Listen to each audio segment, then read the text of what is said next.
오늘은 광야 생활 중에 이스라엘 백성이 함정에 빠져 힘들어하던 모습 속에 우리들이 몇 가지를 생각해 보겠습니다. 이스라엘 백성이 구름 기둥을 인도를 받아 14장 이제 1절에 진행할 때 여호와께서 모세에게 이렇게 말씀하셨습니다.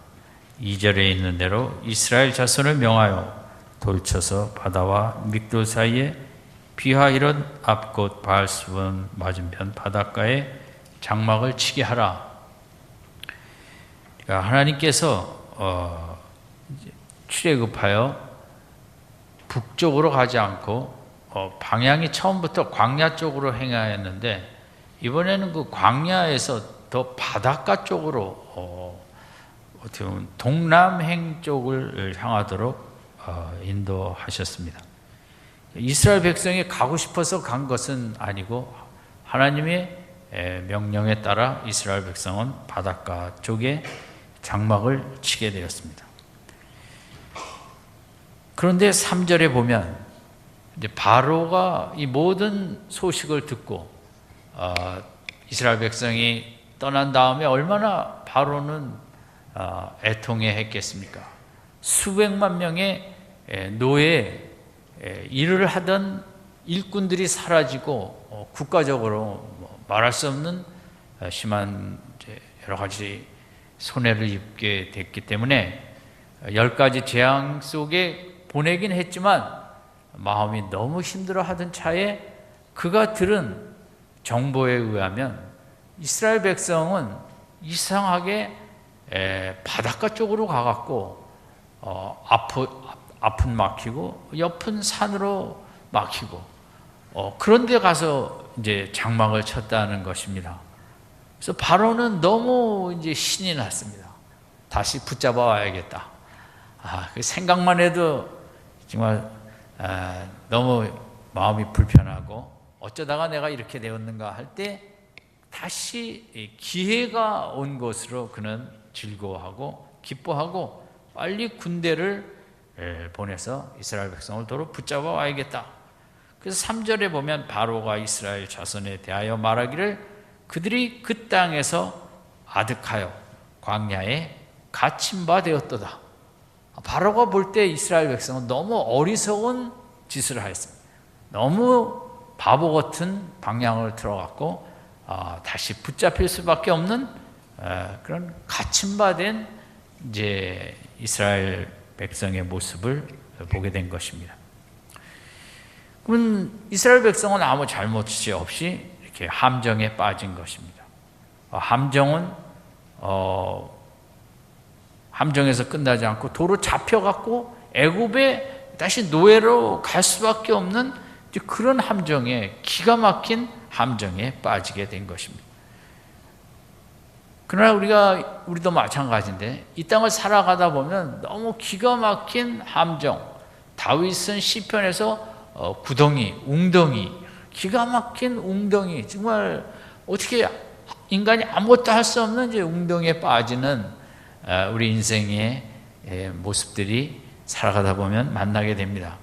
광야에서 이스라엘 백성들이 이렇게 되었는데 그러나 이제 우리 하나님께서는 이런 모든 뒤에서 이 어떤 계획을 가지시고 택한 백성의 여정을 인도하심을 4절에서 우리가 알게 되고 또 우리는 이런 함정에 빠지고 웅덩이에 빠졌을 때 이제 4절을 잊지 말아야 되는데 4절을 같이 읽겠습니다. 시작. 내가 바로의 마음을 강팍해 한즉 바로가 그들의 뒤를 따르리니 내가 그와 그 온 군대를 인하여 영광을 얻어 애굽 사람으로 나를 여호와인 줄 알게 하리라 하시매 우리가 그대로 행하니라.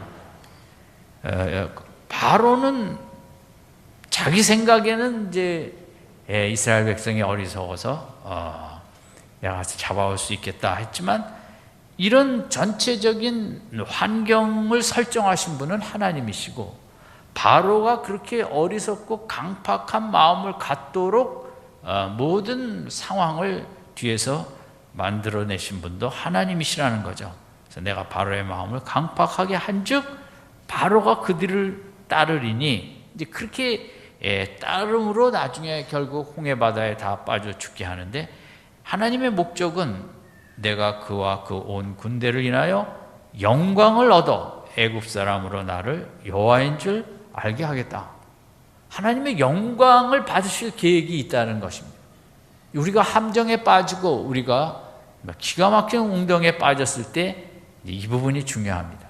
내가 오늘은 이런 자리에 있을지라도 내가 하나님을 기다리면 하나님의 영광을 나타내는 귀한 일들을 행하실 것이다. 이것이 우리 믿음의 절대적으로 필요한 부분이고, 하나님은 우리의 상황이 인간의 눈으로는 절망의 상황일지라도 하나님은 그 속을 통해서 하나님의 영광을 나타낼 계획을 갖고 계심을 믿는 게 우리 믿음 생활의 핵심입니다. 어쨌든 이스라엘 백성은 이제 함정에 빠졌습니다. 이스라엘 백성은 사절을 잘 모릅니다. 또 바로와 바로의 군대도 사절을 잘 모릅니다.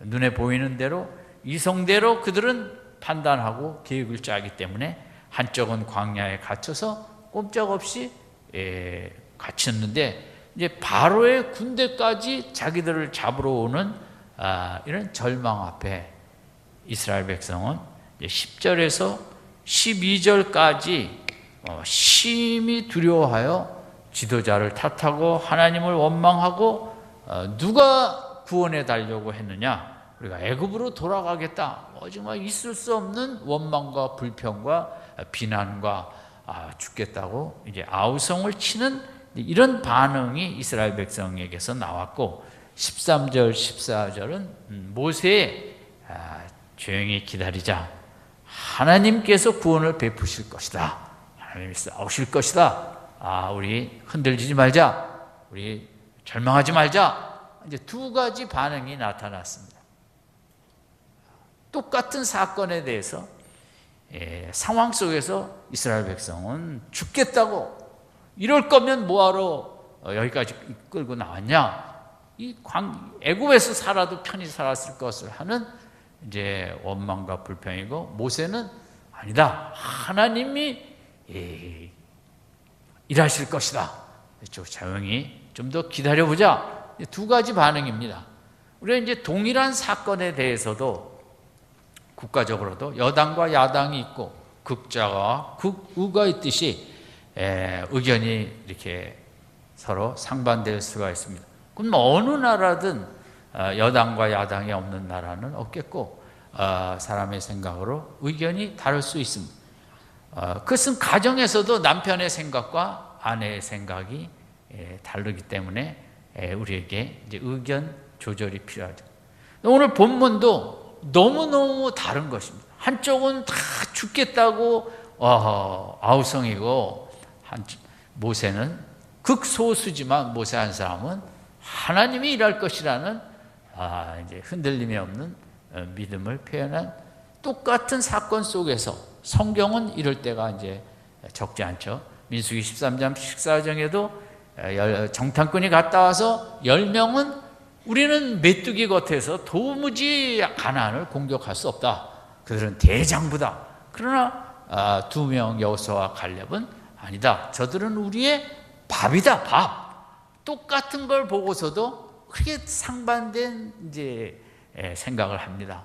임진왜란전에 우리가 아는 대로 일본에 신하들을 보냈지만 어떤 신하들은 절대 쳐들어올 사람들이 아니다, 그런 실력이 없다. 또 한쪽은 대비해야 된다. 한쪽은 오히려 우리 수군을 없애버리자, 우리가 그거 돈 들여갖고 수군을 놔둘 필요가 없다. 그만큼 어떤 사람들은 그 당시 상황에 대해서 아주 너무 좋은 태평성대로 평가를 했죠.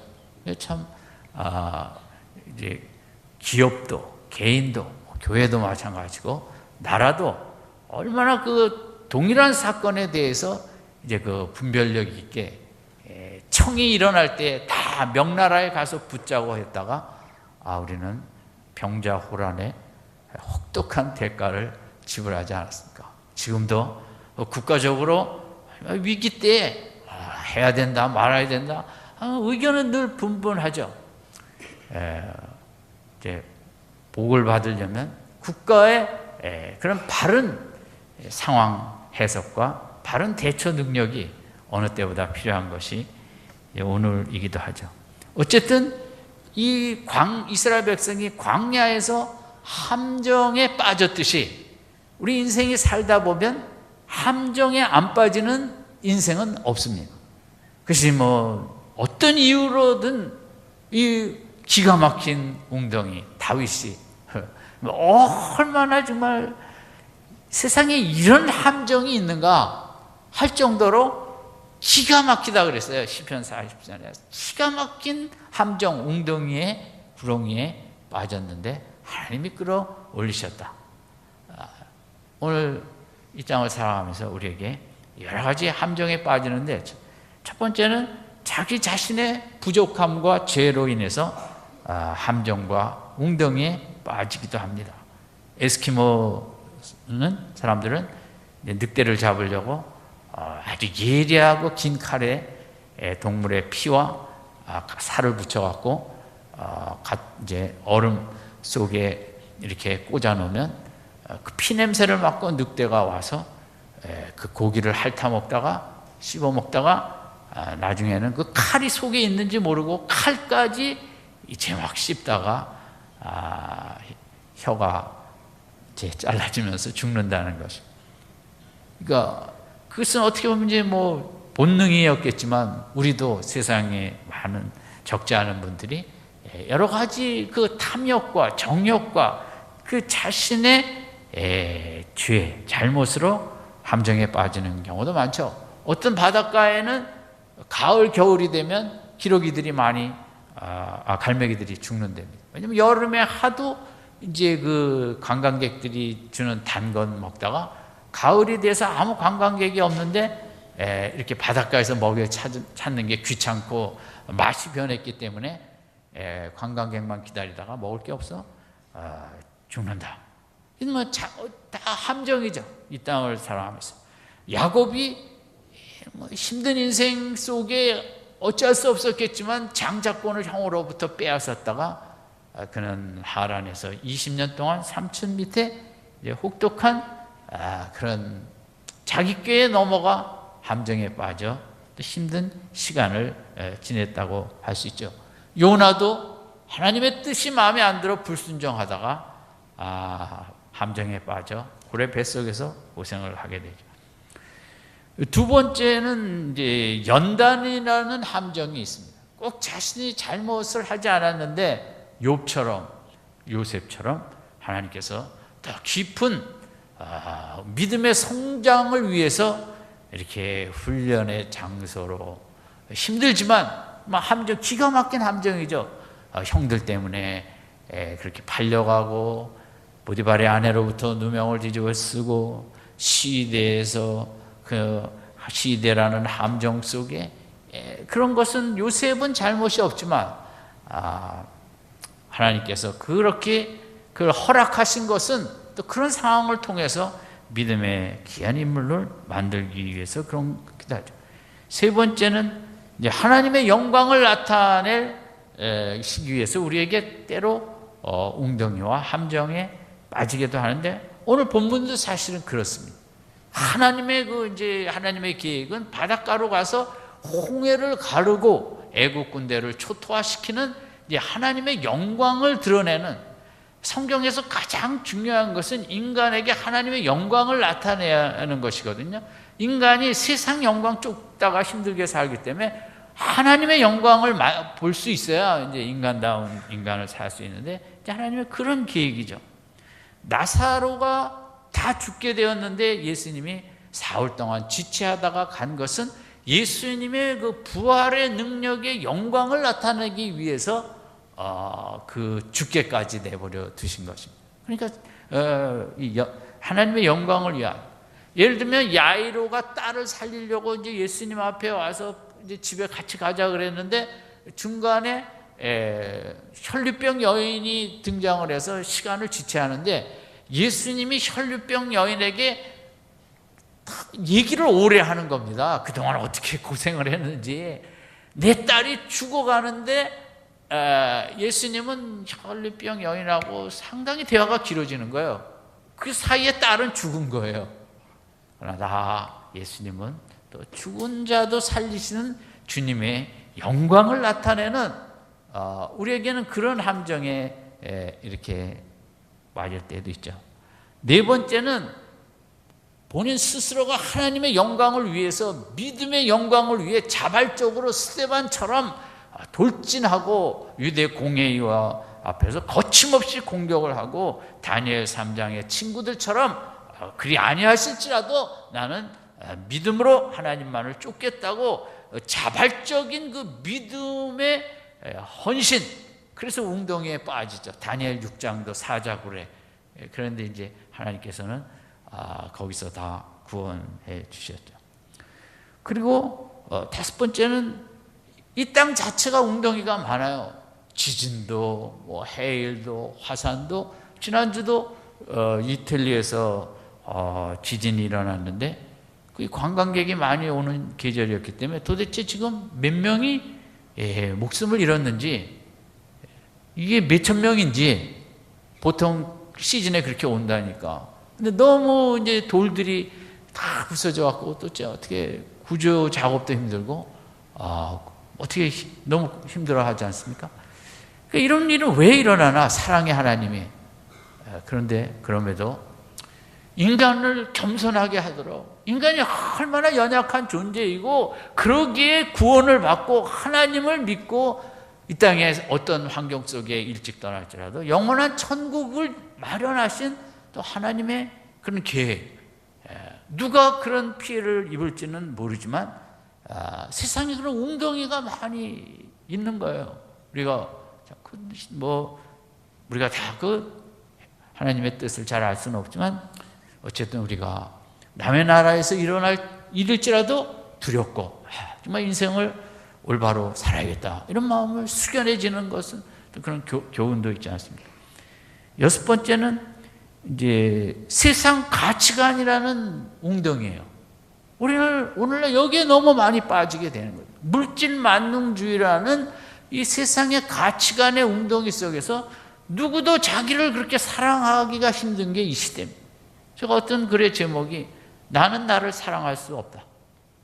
왜 사랑할 수 없을까요? 웅덩이에 빠졌죠. 내가 나를 사랑할 수 없으니까. 그 이유는 이제 물질적인 가치관으로 나를 보니까 나를 사랑할 만한 게 없는 거예요. 하나님의 관점에서 나를 보면 뭐 우주적인 사랑 덩어리인데 세상의 돈과 학벌과 뭐 스펙과 뭐 이런저런 것으로 보니까 내가 초라해 보이고 무기력해 보이고 내가 나를 사랑할 수 없다.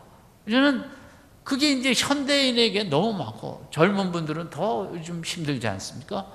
참 너무 안타깝고 어떻게 보면 우리는 가짜 철학, 가짜 그 문화, 물질로 모든 걸 평가한다는 건 좀 가짜라고 생각을 합니다. 근데 거기로 그것을 잣대로 나를 평가하면서 하지만 나는 내가 나를 사랑하고 싶지 않다.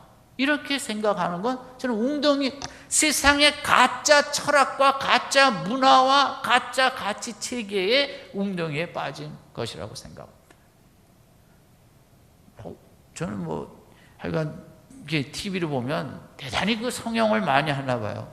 지금 60대, 70대, 80 넘어도 성형을 한대요. 이 피부를 빤빤하게 이렇게 TV에서 보니까.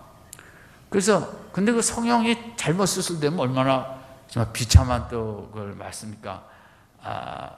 저는 돈 주고 하려도 안 하겠는데 그래서 보니까 할머니 할아버지들이 그렇게 해야만 거기에 인생의 진정한 행복과 영광이 있다고 생각하니까 다 웅덩이에 빠진 거죠. 요즘은 이제 60대 여성도 다 농담이겠지만 강남에 있는 여성은 뒤에서 보면 20대, 앞에서 가서 봐도 20대랍니다.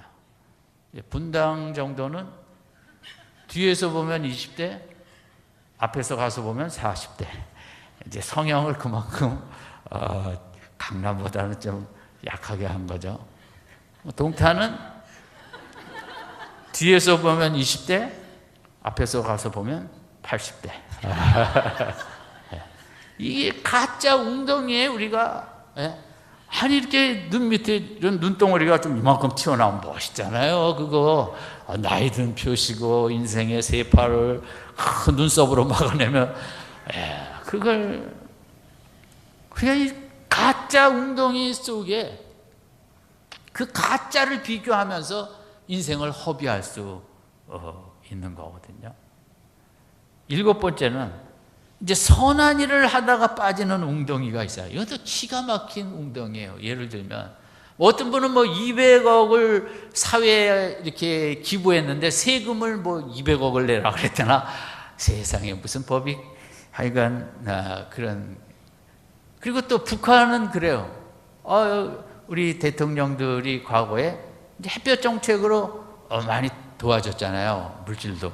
그렇지만 그것으로 경제 부흥 발전으로 백성이 잘 살게 하기보다는 그들은 이제 와서 보면 다 핵과 미사일 발전에 그 돈을 다 선한 일을 했지만 우리가 지금 그 함정에 빠졌어요.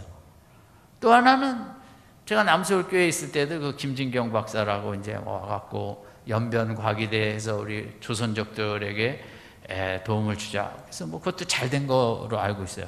근데 이제 평양에 과기대를 세워서 또 북한이 이제 경제권이 힘드니까 과학기술 발전을 위해서 과기대를 세우자. 그래서 과기대를 세웠어요. 여러 교회에서 헌금들을 많이 해서 대한민국 정부가 세운 게 아니고 특별히 이제 교회들에서 이제 세운 거죠.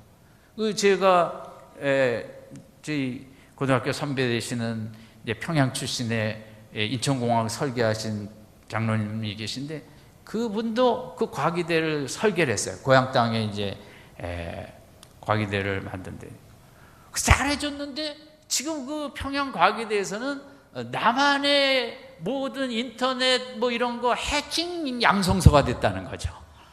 과학기술을 우리가 도와주려고 했더니 세상에. 그러니까 그 설계하신 그 장로님도 너무 가슴이 아픈 거예요. 고향 땅에 그렇게 그 위에서 세워졌더니 지금 남한의 인터넷 댓글 정보 캐내고 뭐하고 그 양성소가 되어갖고 우리나라를 그래서 사람 참 역사라는 게 참 정말 모를 게 역사죠. 저도 모르겠고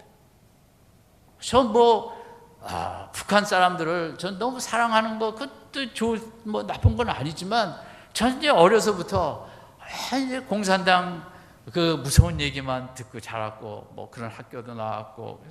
근데 공산당을 너무 좀 쉽게 보는 것 같아요. 그냥 회담 좀 하고 좀 갖다 주면 마음 변할 것 같고 그렇잖아요. 여러분 평안북도 함경도 사람들 얼마나 독한 줄 아세요? 이 남쪽은 기온이 좋기 때문에 그렇게 독하게 잘 나올 수가 없어요. 근데 저쪽은 너무 추우면 독한 사람들이 나오는 거거든요. 거기다가 공산당 이론이 들어갔으니까 독한 거에 독한 게 더블이 된 거예요. 그리고 쉽게 그렇게 협상과 평화 통일, 저도 아무것도 모르면서 지금 이런 얘기를 합니다. 제가 집안에서 교육받은 그런 공산당을 너무 쉽게 보는 거죠. 윤동주 시인을 좋아하는데 그분이 여러분 함경도 정말 독한 것 출신이니까 하늘을 우러러 한 점 부끄러움 없는 삶을 살고 그런 삶을 살지 그게 아무나 살 수 있는 게 아니에요. 제가 그 함경도 출신 그들 잘 알거든요. 친구들도 있고 그 교계에 얼마나 독한지 여러분 러시아 러시아 가운데 우리 선조들이 가서 그 불모의 땅에 그걸 지금 꽃피워 갖고 키르기스탄 우즈베키스탄 이쪽에 그 고려인들이 정말 불모의 땅에 그 문화를 그 한국 문화를 해 갖고 있잖아요. 그 사람들이 누군지 아닙니까? 대부분 함경도에서 간 사람들이에요. 예? 그 독종이라 그래서 뭐하지만 독한 사람들이 갔으니까 그 러시아 광야에서 그걸 했죠. 제가 군대에 있을 때 저희 사무실 옆에가 인사처인데 제주도에서 오신 이제 군인이 있었어요. 맨날 이제 너무 의정부 추위인데도 막 못 견디는 거죠. 그런 분들 저 러시아 거기 갖다 놔봐요. 무슨 그걸 할 수 있나. 근데 고려인들이요, 그 1년에 자기들 행사하는데 아직도 그 사람들이 고선지 연국을 하더라고요. 고선지가 누구예요? 고구려 때 그 장군 아니에요, 당나라에서.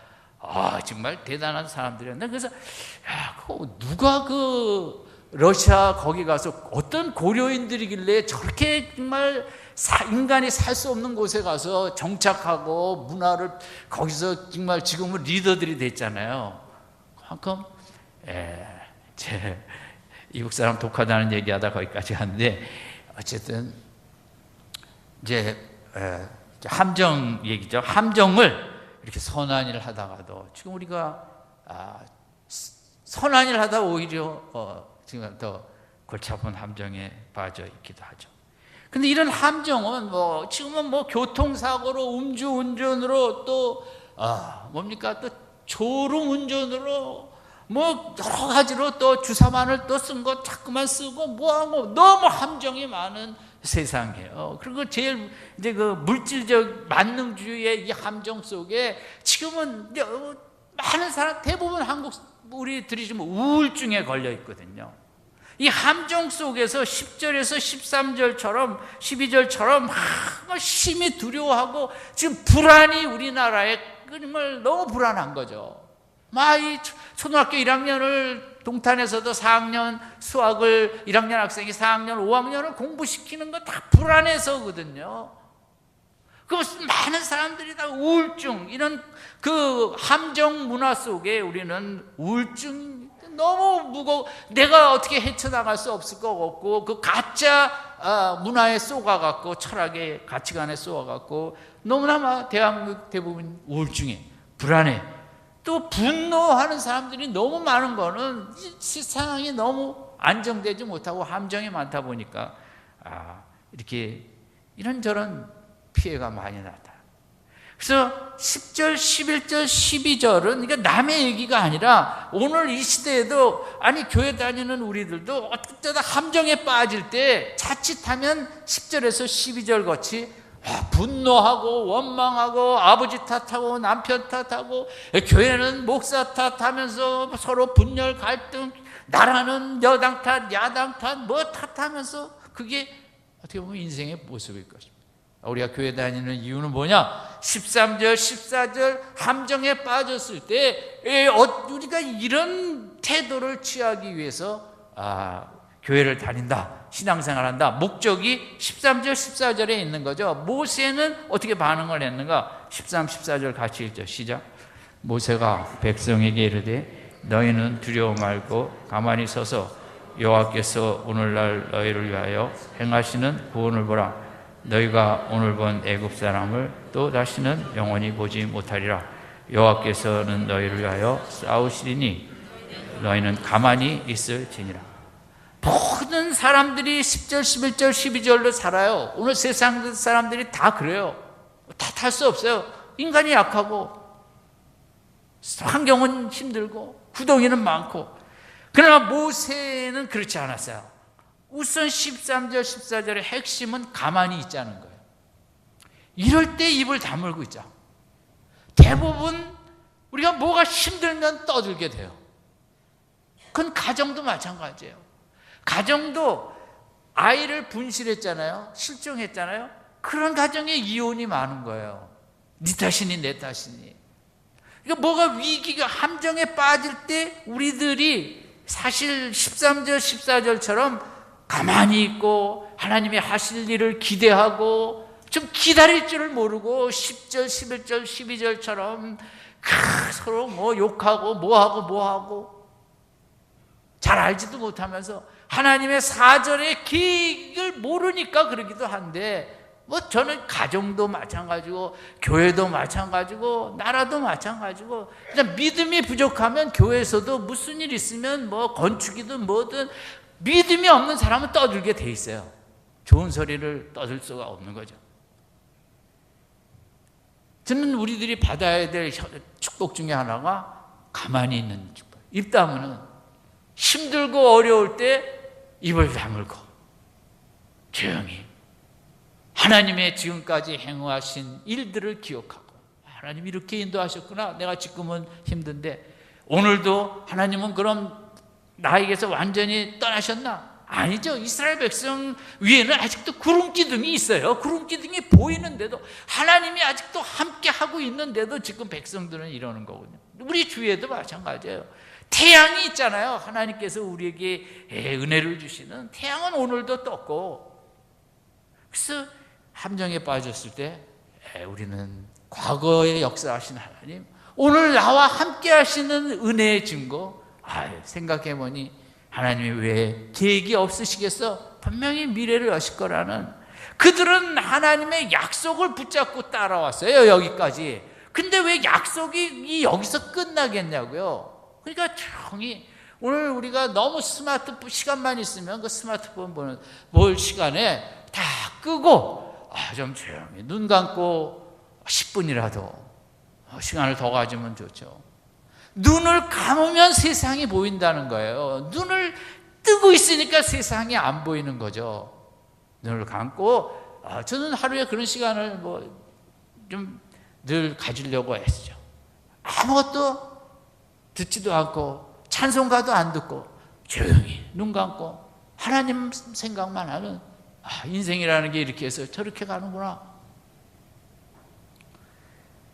모세가 이렇게 이스라엘 백성 앞에 지금은 좀 가만히 있자, 가만히 있어 생각 좀 해보자는 거예요. 13절 14절 하나님이 왜 가만히 있겠느냐. 또 모세가 조용히 있는 중에 하나님이 너희를 위해 싸우겠다, 애굽 사람을 너희들이 두 번 다시 안 볼 것이다, 아주 대적을 그냥 확실하게 처리하겠다라는 이제 이런 모세에게 그 말씀을 주셨어요. 그럼 우리가 함정에 빠졌을 때 하나님 꼭 말씀을 주세요. 그렇게 말씀을 언제 받냐? 내가 이렇게 조용히 있을 때 말씀을 받는 거지, 막 원망불평하면 말씀을 받기가 어렵거든요.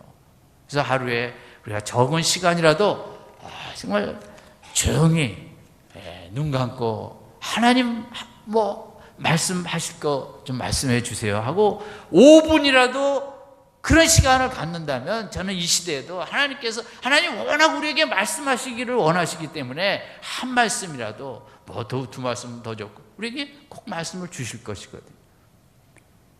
어떤 반응을 우리가 선택할 것인가? 결론입니다.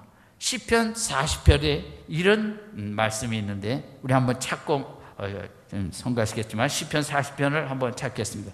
830페이지 1절에서 3절까지 같이 읽겠습니다. 시작. 내가 여호와를 기다렸더니 귀를 기울이사 부르짐을 들으셨도다. 나를 기가 막힐 웅덩이와 수렁에서 끌어올리시고 내 발을 반석 위에 두사 내 걸음을 변곡케 하셨도다. 새 노래 곧 우리 하나님께 올릴 찬송은 내 입에 두셨으니 많은 사람이 보고 두려워하며 여호와를 의지하리로다.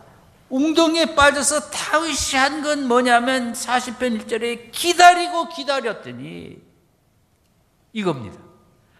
떠들면서 원망불평하면서 기다린 게 아니라 조용히 하나님을 생각하면서, 다윗도 그 웅덩이에서 한순간에 나온 건 아니었을 거예요. 기다렸다 그랬거든요. 어떻게 조용히 하나님을 주시하며 조용히 기다렸더니 2절에 있는 대로 나를 기가 막힐 웅덩이와 수렁에서 끌어올리시기만 했냐. 내 발을 반석 위에 두사 내 걸음을 견고케 하셨도다. 다시 영광의 자리로 올리셨다는 거죠. 다윗이 그래서 이제 새 노래를 체험하게 되었다. 찬송가를 불러든 그 찬송가가 204장이 495장이 471장이 이런 찬송가가 정말 새롭게 다시 한번 깨닫게 되어지는 거거든요. 찬송가는요 깨달음이 끝이 없어요. 말씀처럼 50년 전에 부른 찬송, 10년 전, 1년 전, 지난주에 부른 찬송도 내가 그 은혜를 체험하면 이번 주 일주일 전에 부른 은혜와 뭐 비교할 수 없는 은혜가 우리 속에 임하는 거거든요. 그 기가 막힐 웅덩이는 인간의 힘으로 나올 수 없기 때문에 2절에 하나님께서 끌어올리셨다고 그랬거든요. 여러분, 웅덩이가 많이 있습니다. 어떻게 피할 길이 없습니다. 나 때문에, 남 때문에, 세상 때문에, 환경 때문에, 악한 사람 때문에 우리가 빠질 때가 있는데, 오늘 본문 어떤 모습으로 웅덩이에 가 있을지라도 하나님은 알고 계시고, 하나님이 허락하셨던 내 잘못이든 남의 잘못이든 그 웅덩이를 통해서 하나님을 바라볼 때 하나님의 영광을 나타내시고 우리에게 새 노래로 기쁨의 회복을 할 수 있는 은혜를 반드시 주실 줄로 믿습니다. 아멘. 새 노래를 부르게 하실 것입니다. 웅덩이 세상입니다. 함정 세상입니다. 우리가 이 믿음이 없으면 우울증에 걸릴 수밖에 없는 것입니다. 대한민국 우울증은, 그리고 지금 우울증이 제일 많은 세대가 20대라 그랬거든요. 너무 안타깝죠. 물론 환경이 어렵지만 세상적인 잣대로만 나를 보면 우울증이 안 걸린 인생이 어디 있겠습니까? 분노에 다 걸려있고 다들 불안하고, 이거 이 모양 저 모양으로 어떻게 살아가야겠습니까?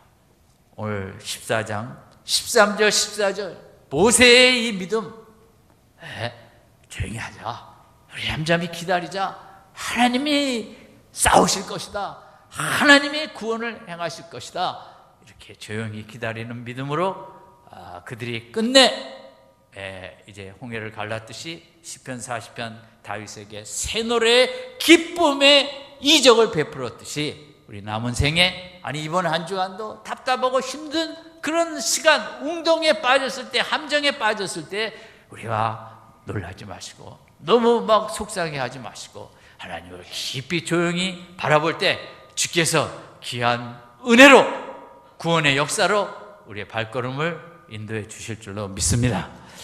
기도하겠습니다.